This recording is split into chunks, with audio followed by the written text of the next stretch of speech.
40, 45, 50, 45. There goes Davis. Oh, my God. Davis is going to run it all the way back. Auburn's going to win the football game. Auburn's going to win the football game. He ran the missed field goal. Welcome back to another episode here, the Fritts Show. We're here. We're doing another show, and we're going to recap Week 5 in the college football world. But first, I want to talk about the Ryder Cup for just a second, maybe like 30 seconds or so. Just want to get in there a little bit. USA, pretty poor performance from you guys here. Zach Johnson should never be associated with the Ryder Cup ever again. Pitiful performance from you. Captain? No, not my captain. Get him out of there. That's it. That's all I want to say. Congrats to Europe. Except you guys suck. Don't want you guys ever to win the Ryder Cup. Now let's get into football. Week 5 recap. A lot of big games at the Week 5. Excuse me, not the Ryder Cup. Week 5 had a lot of big games. A lot of fun games to watch. A lot of close games down to the wire. Fun to watch. Let's get into a few of them. We got the agenda here. Yes, it says agenda. We got papers here at the Fritts Show. We're fancy. We do things right here. Let's get into it. The first thing I want to talk about, Notre Dame Duke. Now, if you remember, in the preview show, was talking about this game. I was saying this is going to be a very good game. Going to come down to the wire. If Duke could do it, I think they control the line of the scrimmage. They didn't. Now, 21-14 final score. Close game throughout the entire game. Notre Dame did a good job coming back in this game after Duke responded, being down 13. Duke responded, got a 14-13 lead. Notre Dame came back, had a game-winning drive. Couple minutes left in the game. Drove 94 yards, 96 yards, something like that. They were down at their own 5-yard line. Pooch punt by the Duke quarterback, Riley Leonard. And Notre Dame drove down the field and scored and won the game. Now, a couple things on that last drive from Notre Dame there, okay? A couple things. Notre Dame couldn't protect Sam Hartman all night. Couldn't protect him all night.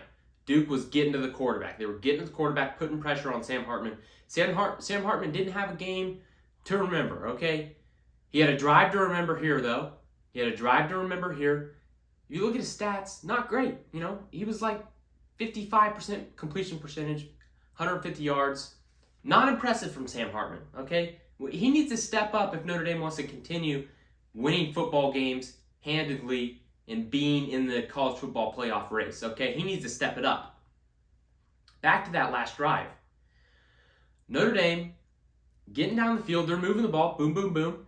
They get to about Duke's 40-yard line, okay? 1st and 10. Duke brings pressure. Boom. Sack. Duke brings pressure again on 2nd down. Boom. Throw away. Short yardage gain. Nothing there. 3rd down. What is Duke going to do? Mike Elko, aggressive play caller over there at Duke. Excuse me. We got the sniffles. It's that season, so you may hear me sniffle a little bit. No big deal. I'm fine. I'm healthy. But I got the sniffles a little bit, okay? Duke brings pressure again on third and long. It gets home. Now, the whole game Duke was bringing pressure if you were watching this game, and it was working. Holding Notre Dame to 13 points up until this last drive.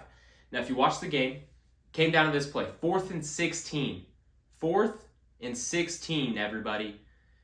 Now, you don't want to give up 4th and 16 if you're anybody in the world, let alone Duke when it's coming down to the wire and you have a chance to beat Notre Dame, beat a top 10 team at home. You have a chance. 4th and 16.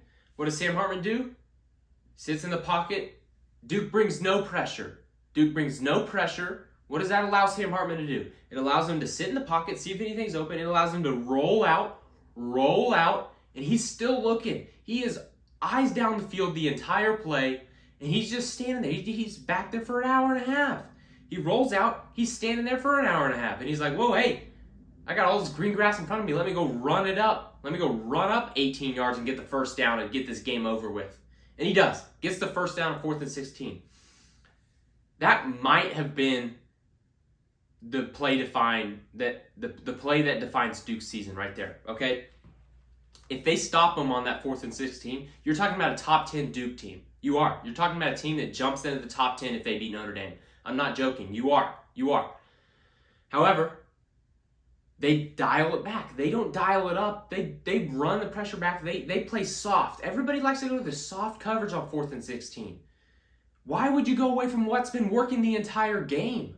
Why would you go away from that? It doesn't make any sense. College football teams do it all the time. I don't like it. If what's working is working, you stick to it. They didn't stick to it on 4th and 16. It bit them. Now, you watch the game. Notre Dame, a couple plays later, running back Audrey Estime runs it in for a touchdown. Notre Dame goes for 2, wins the game, 21-14. But that play, that 4th and 16, is probably going to haunt Duke all season long. And they're still in it for the ACC race. However, if they win that game, that's even more momentum towards them. This kind of kills their momentum a little bit, but we'll see. We'll see what they do the rest of the year. However, for Notre Dame, it keeps Notre Dame alive. It keeps Notre Dame alive in the playoff race. Now, we looked at their schedule in the preview show. Huge game coming up in a couple weeks versus USC. They still have to play a couple other tough games this year, but they get past that test. Notre Dame still alive in the playoffs. It's gonna be a hard road that Sam Hartman needs to get it going if they wanna make the playoffs. He needs to start playing a little better football. That's the Notre Dame Duke game. Notre Dame, good win for you guys on the road, 21-14. I like it. Next game. This one's gonna be brief, maybe. USC Colorado. Okay, we talked about it in the preview show. USC wins 48-41. Now, if you turn this game off, like a lot of people did, because USC was up 27 points in the second half, you heard that score, 48-41. You're like, well, then 48-41, are you sure, Ian? Did you watch it? I turned it off. I didn't see the rest of the game. Well, you should have, because just like classic Lincoln Riley game here, guys. Classic Lincoln Riley game. The offense, incredible. It fires on all cylinders. It's a well-oiled machine. It's the best oiled machine there is. You can't find a better machine than the USC offense when it's firing on all cylinders. And that's what it does in games like this until a certain point in the game. It's about midway through the third quarter is when it starts happening, okay? And the offense starts stalling out. They can't do anything. They start punting, they get 2 first downs, punt. 2 first downs, punt. 3 and out. They can't do anything. And then the defense starts letting up. The defense starts, you see the holes in the defense. And the opposing team, in this case, Colorado, starts lighting them up on offense. That 27-point lead slowly it drips down to 20. It drips down to 14. Next thing you know, whoa, you look up. Colorado's driving. They have a chance to get it to 7 points. What do? They do it. They get it to 7-point lead. Now, it didn't end up mattering because USC won the game.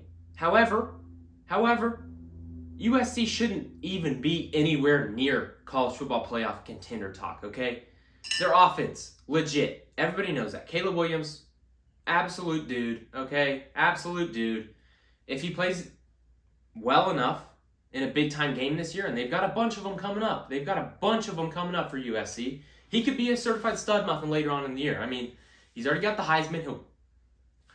I think he should get the Heisman again this year. Now, everybody's like, well, Michael Penix, maybe. Michael Penix sucked this weekend, okay? If you can watch that game, Arizona, congrats to you guys almost winning that game versus Washington. Michael Penix didn't score a touchdown, as far as I remember. Don't quote me on that, but I didn't see him score a touchdown. What are you doing? Caleb Williams, clear Heisman favorite right now. Clear. I mean, it's not close. It's close, but it's him right now, okay? The dude balled out again. 6 touchdowns, 400 yards, 75% completion percentage. He's so good at football. He might be the best college football player. He is the best college football player this year. He might be the best one in recent memory. In the past 5-6 years. I don't think there's a better college football player than Caleb Williams. Good for USC getting a win. You guys should have stomped Colorado with what Oregon did to them last week, okay? Shouldn't be anywhere near college football playoff contender talk. Get him out. I don't like it. USC, not good. Offense good, defense bad. Everybody knows it. Get him out of anywhere near college football playoff talk, okay? Next game I want to talk about. This one's a fun one. Talked about it in the preview show. We were all over this game. We We picked Kentucky to win. And we knew it. We knew it would happen. However, I didn't think it would happen the way it happened, okay? I didn't think they would just stomp all over the Gators, okay? It was bad. It was bad. It was very bad. From the get-go, it was just a drumming of the Florida Gators. Florida looked horrible, guys. Now, if you remember, we'll put in another clip here. You get seasick. Florida Gators getting me seasick right now, okay? There's the clip. I don't know if it was long enough. I don't know if I'm talking over it right now, but I want to get off the seasick ride if I'm Florida. I'm still sick. I'm even sicker than I was beforehand, okay? It's gross. It's gross, okay? It's gross. I don't like it. I don't like it. However, Kentucky, you guys are balling out. You guys are balling out 5-0. Let me give you this here. Kentucky, 330 yards rushing against a D1 opponent, against a Florida team that had a top 10 defense, overall defense. 330 yards rushing. That's absurd. That's absurd, okay? Kentucky, huge game coming up next weekend against Georgia. If they can run the ball like that, kind of like them. If they can run the ball like that. Now, I don't know if they can do it again. Ray Davis, individual performance, 26 carries, 280 yards, 3 touchdowns. Yes, you heard that right. 280 yards. That's a lot of yards. You want to be... Quarterbacks don't throw for that sometimes. Someone ran for that much? That's absurd. Ray Davis, good for you. Next game, Georgia-Auburn. Now, I didn't even talk about this one in the preview show, but we're talking about it in the recap. Why? Because it was a good game. Big-time game. Good game. 27-20, Georgia squeaked it out. They squeaked it out in the fourth quarter. Now, I watched all this game. Auburn had a lead, had a 10-point lead. However, it never really felt like Auburn was going to win this football game. I never got that feeling. Now, I didn't think Georgia was ever going to pull away. Like, it was a close game the entire way. But it never looked like Auburn just doesn't have enough talent right now to win that game. Okay, it never looked like they were going to pull away and run away with this game or even win the game to me. It never felt like that. Mainly because of one guy from Georgia. Everybody knows his name. Everybody say it with me. Brock Bowers, okay? This guy. Wow. He's incredible at football, ladies and gentlemen. We're going to feature him later in the show for a second. He may become the second ever certified stud muffin, but there's also a couple guys that are giving him a run for his money from yesterday's performances. Brock Bowers single-handedly won that game for Georgia yesterday, okay? Pun intended. That man is good at football. Without him, I think Georgia loses this football game. I do.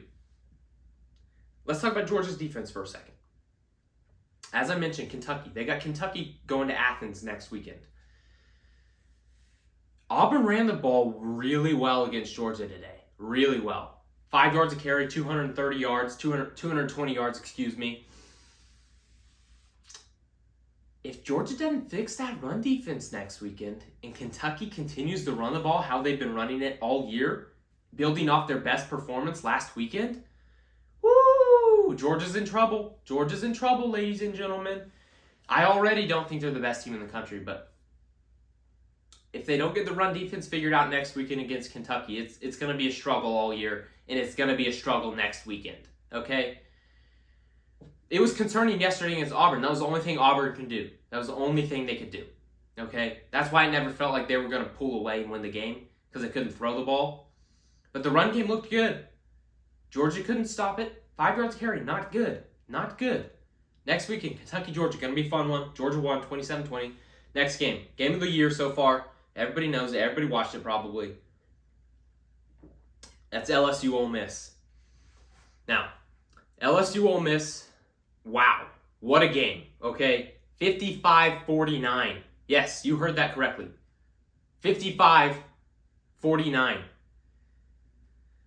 Okay. Everybody, there's going to be a couple things to talk about in this game. The quarterbacks, Jaden Daniels, lit it up. Jackson Dart, lit it up. Now, props to those guys. Absolute props to those guys. They balled out. They played their best games of the season so far. However, I don't want to talk about them because everybody's going to be talking about them. We've got to talk about the defenses in this game, okay? Now, what are those that they are throwing out there? What is that from LSU and what is that from Ole Miss? Those are two of the worst defenses that I've ever laid eyes on. There's guys running free in the secondary. There's guys running through holes, running around guys, running over guys. This is some poor defense over there in the SEC. Now, one thing real quick. If this was a Big 12 football game, the notion would be, they don't play defense in the Big 12. Not that the offenses are just that good that it makes the defenses look bad, which I think it's a little bit of both in this game. A little bit of both. And I think it's a little bit of both in the narrative from that in the Big 12 in the past. However, in this game, the defenses were abysmal, guys. And the narrative is, look how good Jackson Dart is. Look how good Jaden Daniels is. Those are the two worst defenses in the SEC. Where's that notion? Where's that? Where's the SEC's defenses aren't as good as they used to be? Where's that narrative? It's right here on the Ian Fritts Show. That's where it is. The SEC, let's get rid of the notion that SEC is the best defensive conference in the world and every team in there has this elite defense that you're scared of. You can't score against. It doesn't exist anymore, guys. Yeah, you have your Georgia and your Alabama. You have those teams. You have your Auburn still good. But for the most part, guys, the defenses are not great in the SEC this year. Not great. They're not elite anymore. Now, obviously, I'm excluding the obviously elite defenses, okay? The ones that have done it and they're continuing to do it, like Georgia. But for the most part, the narrative in the SEC right now should be, these defenses are not getting it done to what they used to be, okay? So the SEC, everybody talking about the SEC, you don't want to play the SEC defense. Well, I'd love to play an Ole Miss defense. I'd love to play an LSU defense right now. If I'm any team in the country, I'm picking those teams apart. They're horrible. It's not the, whoa, I'm scared of the SEC defense right now. It's not. For the most part. Obviously, there's always exceptions to the rules. But the rule in the SEC right now, from what I can see and from what I've seen all year, you can light up a lot of those defenses. A lot of those defenses can be got. A lot of them. It's poor performance from the SEC defense right now. And if I'm any team going against the SEC team right now, I'm not scared of their defense. I'm not. That notion is thrown out the window. Okay? Let's move on. I'm getting riled up. I don't like to get riled up. We're continuing with the straw and the mason jar. I like this combination. Also, let me know how you feel about the striped shirt. They say striped shirts are slimming, so let me know. Okay. All right. Everybody's favorite segment. Everybody's favorite segment in the whole world. We get raving reviews about this here at the Ian Fritts Show. We've got the certified stud muffin, okay? As you remember, in the preview show, I had 3 guys that I thought could become certified stud muff. They all sucked. Well, 2 of them sucked. 1 of them didn't even play. Jalen Daniels for Kansas didn't even play, so, he gets it by. He's okay. But Spencer Rattler, poor performance, didn't do anything, threw a pick 6, threw directly to the guy, poor. Riley Leonard, excuse me. Justin Leonard's a golfer. Riley Leonard, he could have been on his way to a certified stud muffin. But he wasn't. He wasn't really, to be honest with you. He didn't play incredible. He played enough to win them that game, but they didn't even win. So you can't give him a muffin for that, okay? So they failed. They all failed me, but we're going to give out another muffin. There's a couple guys that can get a muffin. Some of you may be thinking, well, how can Jackson Dart get a muffin? He was one of your preview muffins a couple weeks ago. Can he get a muffin? He can't. He can't get a muffin. Here's why. Because you're playing against LSU's defense, who's abysmal, and I'm not giving you a muffin for that. Okay? Their defense is poor. Really bad. I'm not giving you a muffin for lighting up a team that you should light up. Ray Davis for Kentucky. Talked about him earlier. Absolutely ran through Florida's defense, who was good going into that game. 280 yards on the ground and 3 touchdowns. Can this guy get a muffin? He definitely can. If I was giving out 2 muffins this weekend, you know what? We are giving out 2 muffins this weekend. And excuse me for not having the actual muffins right now. We have ran out at the Fritts headquarters, but we are going to ship them their muffins. They're going to get them. They're going to get their muffins, but we've ran out here at the Fritts headquarters, Fritts Show headquarters. I've eaten them all, okay? I've eaten all the muffins. We're giving out 2 muffins. Executive decision during the show. We're giving out 2 muffins. Ray Davis for Kentucky. That guy gets a muffin. He gets a muffin, and if he continues his play next weekend, we might send him another muffin, a bonus muffin for what he could do against Georgia if he single-handedly wins that game for Kentucky, which is what he's going to have to do. Ray Davis, 280 yards on the ground, 3 touchdowns, getting a muffin for his play against Kentucky, getting them to win. Good for you, Ray Davis. All right. Brock Bowers. Yep. 8 catches, 160 yards, touchdown. This guy makes game-changing plays. He changes the game in ways that other players don't. Okay, he's simply different. He's simply that guy. And we give that guy muffins on this show, okay? Cue the clip of him catching that one-handed catch. Cue it right there. Boom. Incredible stuff from Brock Bowers. Absolutely incredible stuff. He single-handedly won the game for Georgia. No pun intended. I mean, the dude's incredible. That one-handed catch, the catch for the touchdown, the dude's incredible. You can't take him down. You can't. He carries 3-4 guys at a time. There was a play, short yardage situation. Georgia didn't give the ball to their running back. They gave to Brock Bowers to pick up the 2 yards, the 1 yard.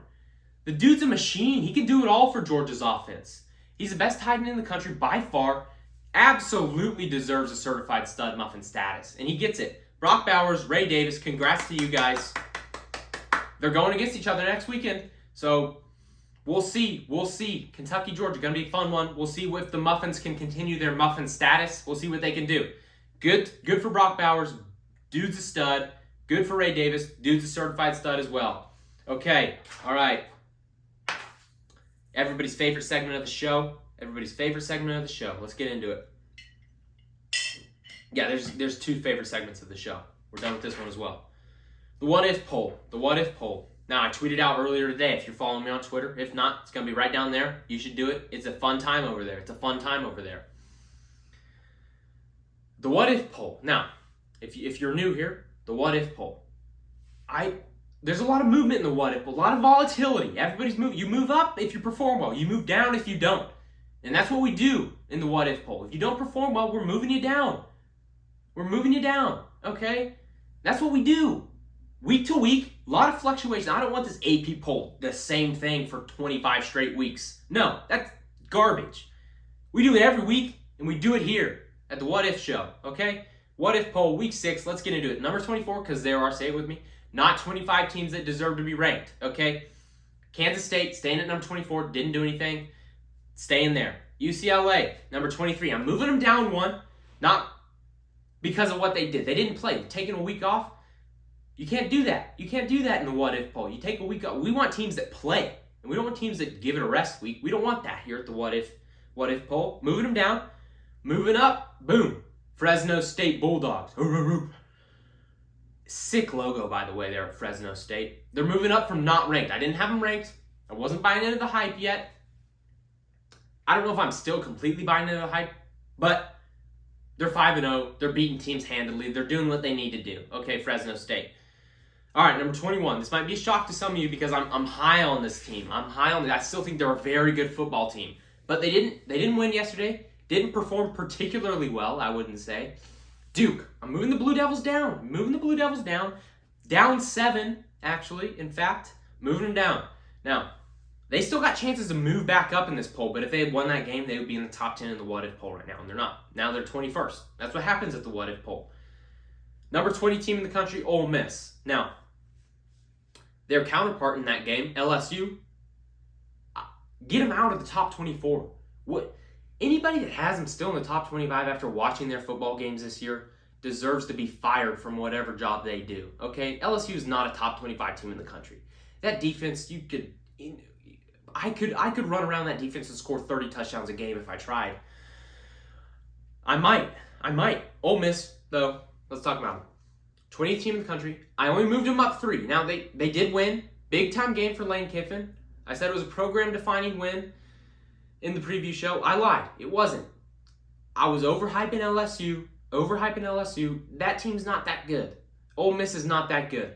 I'm moving them up 3, though, because they did take down a top 25 team. They did win, so moving them up 3.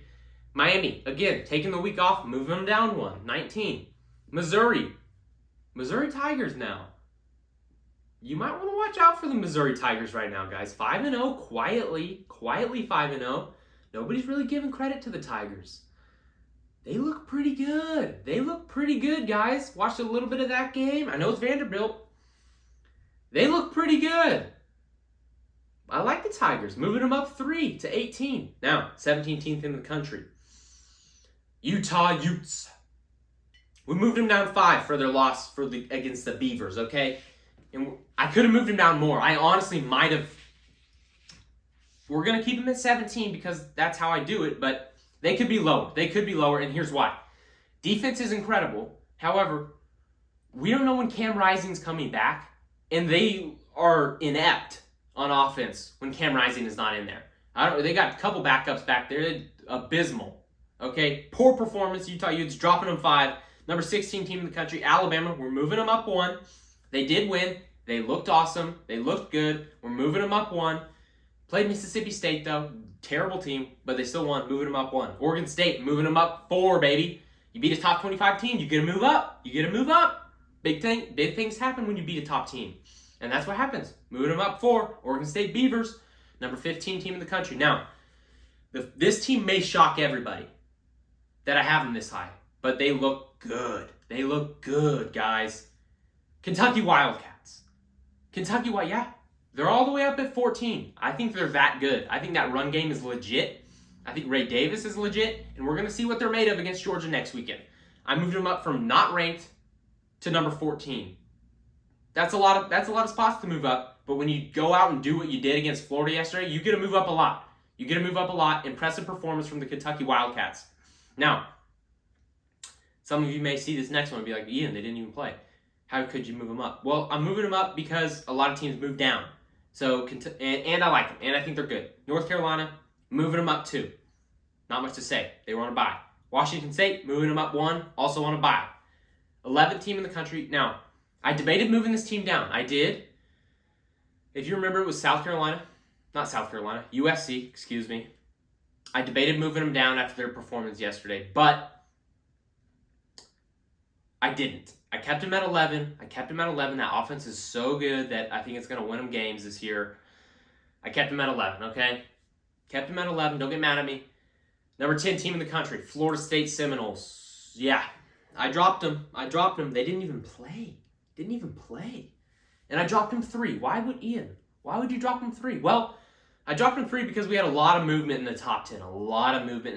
Now, that may be ironic because the next 2 teams in my poll didn't move at all. But after that, every team in the top 10 moved, okay? Georgia State at 9. Didn't really impress me with anything they did, except for Brock Bowers. So I'm keeping them at 9. Oregon, all right, you played Stanford. They're horrible. Their mascot's a tree, okay? You should do that. Okay, all right, we'll see in a couple weeks. Notre Dame. I still have them in the top 10, guys. I do. In fact, I have them at number 7. I still think they're a very good football team, but I moved them down 2 because Sam Hartman needs to get it going. Okay, they're going to continue to fall if he continues to play bad. If he continues to play poor, I'm moving him down more. Not liking what I'm seeing from the Irish right now. Down 2, number 7, number 6. Now, I was high on this team, guys. Everybody knows it. They're in my national championship right now. Washington Huskies. I moved them down 4. They were number 2 last week. They're number 6 this week. I moved the Huskies down. I moved them down. Why? Because they struggled a little bit with the Arizona Wildcats. Beat them by 7. I'm disappointed in you guys. I am. I'm really disappointed. You were dominating people. That's all you had done all year. Now, do we give you a pass since you dominated everybody so far? No, we don't give you a pass on this show. We dropped you. Boom. Dropped to number 6. Now, top 5 in the country. We got 3 Big 10 teams and 2 Big 12 teams. Yes, you heard that correctly. That is the top 10. Top 5, excuse me. Number 5 team in the country, Oklahoma. Up 1 from last week. Now, Ian. You could say, Ian, Why are you moving OU up? Why are you moving OU? Are you sure about that? Are you sure about that? Now, I am sure about that. Here's why. Watched all of this game last night against the Cyclones. It was 21-20 with about 7 minutes left in the second quarter. The game ended 50-20, okay? OU had a couple busts in this game, a couple bad plays, and that was about it. That's how Iowa State scored 14 points. OU put the hammer down now. They got it figured out. They corrected those things, and they look good, guys. They look good. They look very good. Okay, don't come at me for this. Top 5 team in the country. I think they are. That's why we got them number 5. Number 4 team in the country. Now, this team, biggest mover in the top 10, and I think deservedly so. Deservedly, I almost moved them up more. Michigan, up 6 from number 10 last week. All I can say is they absolutely handed it to Nebraska yesterday. They absolutely handed it to Nebraska. Bad from Nebraska. Really good from Michigan. They balled out yesterday. They deserve it. They get to move up 6 for what they did. Number 3 team in the country, Penn State Nittany Lions. We like them. I think they're a very good football team. Now, those 3 teams right here, and we'll just go ahead and throw up number 2 right there, Ohio State. Yeah, I moved them down 1. Why? They're taking a week off. I don't like that from top teams. I like them to play. I like them to show me what they're doing. Taking a week off, I don't like it. Shows weakness. Now, Ohio State, Penn State, and Michigan. They're not all going to be in the top 4 all year. Why? Because they all play each other. Next few weeks, they all play each other. They're going to beat up on each other. They each may, Ohio State may beat Michigan, Michigan may beat Penn State, and Penn State may beat Ohio State. In that case, what do we do? I don't know what we do. But I like them all right now. 2-4, I like them all right now. Big Ten. Now, that leaves me with the number 1 team in the country in the what-if poll, the Texas Longhorns. Yeah, they're up 2 from last week from the 3 spot. Mainly because Washington looked bad and Ohio State didn't play. And I'm faulting Ohio State for that. Yeah, you can fault people for not playing. You can. However, Texas looks really good. They ran the ball for like 380 yards yesterday. Don't quote me on that.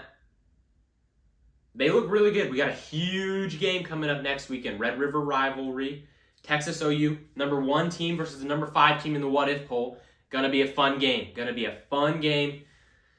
I don't know who I'm gonna pick in that game. We'll see in the preview show, but that's gonna be a fun one to watch. That's the what-if poll for week 6. I love it. I love the changes. There should be a lot of change in the top 24. There should. There shouldn't be the same thing every week because teams aren't the same every week. There should be a lot of change. That's what we do at the what-if poll. We change things. That's why we got Texas at number 1 this week and Kentucky at number 14. That's what we do. That's the what-if poll. Tell me what you guys think. All right, let's get into the picks recap. We'll be brief with it. How are we doing? With the picks? Okay, we were 35 and 28 and a half going into this week. It's a good week from us. Couple bad beats. That Notre Dame game, couple bad beats right there. Unfortunate. But we were 9-7, another winning week. We're just stacking wins. That's all you can ask for in picks. That's all you can ask. We're stacking wins. 9-7 overall record this weekend. We're going to continue to improve. We're going to continue to stack wins. And the overall record has improved to 44 and 35 and a half. We're almost 10 games above 500. We like that. I debated giving myself a half game for the Texas-Kansas because Jalen Daniels didn't play. I debated it. But I'm a man of integrity. We can only give out 1 half game this year, and we've already taken it. So that's a loss. But that's the picks for this weekend. That's the picks recap. Pretty brief with it. Don't want to go through every game individually. 9-7, 44, 35 and a half. Big show. Preview. You guys need to tune into the preview show this weekend. We've got a lot cooked up. Congrats. Let's congratulate Brock Bowers and Ray Davis again. We sent out 2 muffins this weekend. We're going to send out at least 1 next weekend, maybe a couple more. Certified stud muffins. We got Cameron Ward, Washington State quarterback, Brock Bowers tight end for Georgia, and Ray Davis running back for Kentucky. Those are the certified stud muffins for 2023. We're going to hand out 1 next weekend for week 6. The what if poll looks good. Probably the best poll in the country. No doubt about it. Tune into the preview show. We got some good things cooked up. OU Texas. Going to be fun. Thanks, guys, for tuning in. I love you guys. Subscribe, like it, comment. Let's get it. Follow the Twitter. Fun stuff. Love you guys. Bye.